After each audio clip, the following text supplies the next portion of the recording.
Like करें, subscribe कीजिए, bell icon को दबाएं ताकि हमारे वीडियो सबसे पहले आपके पास पहुंच सके।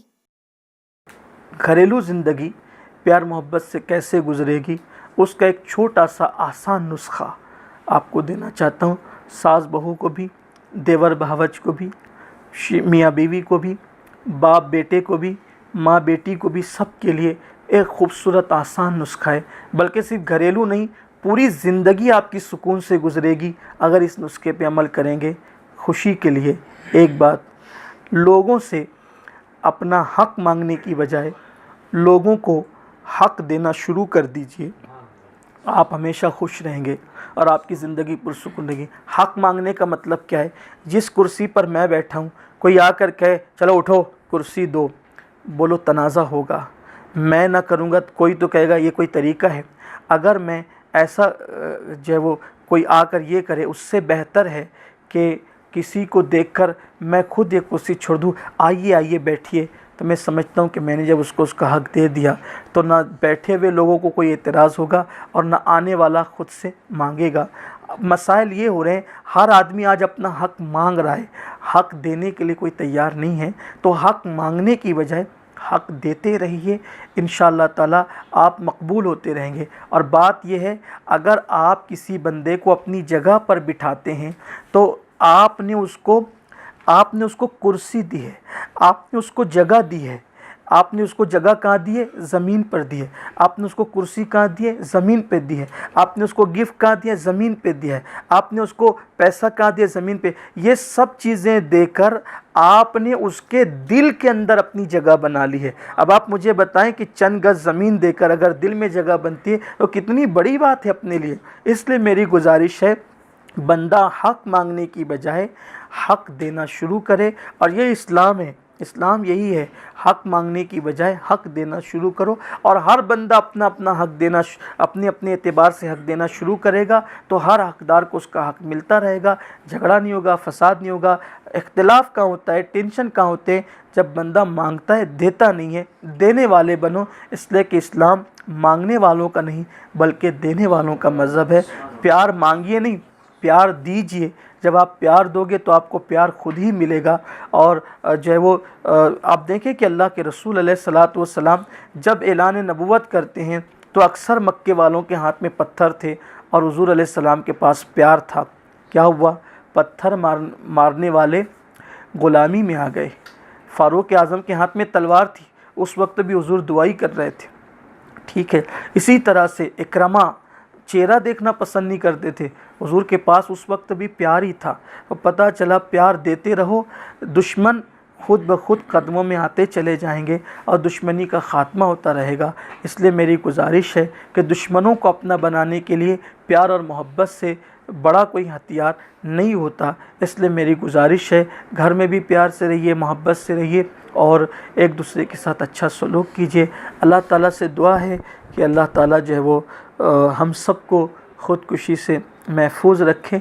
घर में अगर आप मोहब्बतों का माहौल कायम करना चाहते हैं, औरतें ख़ास तौर पे सुने, मोहब्बतों का माहौल अगर कायम करना चाहते हैं तो अव्वल आखिर 11-11 मरतबा दुरूद शरीफ पढ़ें और 313 मरतबा या वदूद या अल्लाह या वदूद या अल्लाह का विर्द करें और उसको नमक पे पढ़ के दम कर दें, शक्कर पे पढ़ के दम कर दें, मटके के पानी पे पढ़ के दम कर दें।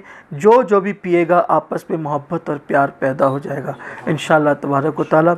और सूरह फातिहा जो है 7 मरतबा पढ़कर अगर खाने पर दम कर दी जाए तो वो खाना जितने लोग खाएंगे, पकाने वाले के लिए उन सब के दिलों के अंदर मोहब्बत पैदा होगी, प्यार पैदा होगा।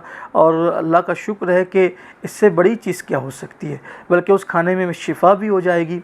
तो इसलिए मेरी गुजारिश है कि ख़ुदकुशी जो है वो मुसीबतों का हल नहीं है, बल्कि ख़ुदकुशी की वजह से मुसीबतें बढ़ती चली जाती है। ख़ुदकुशी ना करें, मसाइल का हल तलाश करें। अल्लाह ने हर मसले का हल पैदा किया है। मैं अक्सर अपने कायद और अपने अमीर से एक जुमला सुनता हूँ, वो फरमाते हैं मुसीबतें बड़ी नहीं हैं, بلکہ مصیبتوں سے بچانے والا اور مصیبتوں سے نکالنے والا رب بڑا ہے۔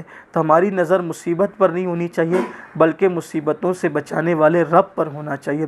ہماری نظر بیماری پہ نہیں ہونا چاہیے بلکہ شفا دینے والے رب پر ہونا چاہیے۔ ہماری نظر مسائل پر نہیں ہونی چاہیے بلکہ وسائل پیدا کرنے والے خدا پر ہماری نظر ہونی چاہیے۔ اللہ بڑا ہے اور اس کی مدد بڑی ہے۔ یقیناً وہ مدد کرے تو ابابیل ہاتھیوں پر بھاری ہو جائے، وہ مدد کرے تو چونٹیاں شیر پر بھاری ہو جائے، وہ مدد کرے تو پرندے جو ہے وہ درندوں پر بھاری ہو جائے، اس کی مدد کی بات ہے۔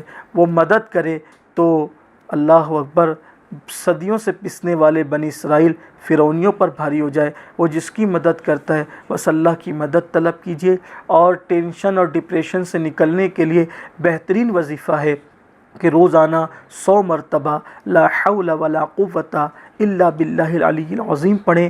اس کے بارے میں حدیث پاک میں آتا ہے، مفہوم حدیث ہے کہ جو 100 مرتبہ لا حول شریف کا ورد کرے گا وہ 70 بلاؤں سے محفوظ رہے گا، جس میں سب سے چھوٹی بلا غم ہے، رنج ہے اور ٹینشن ہے۔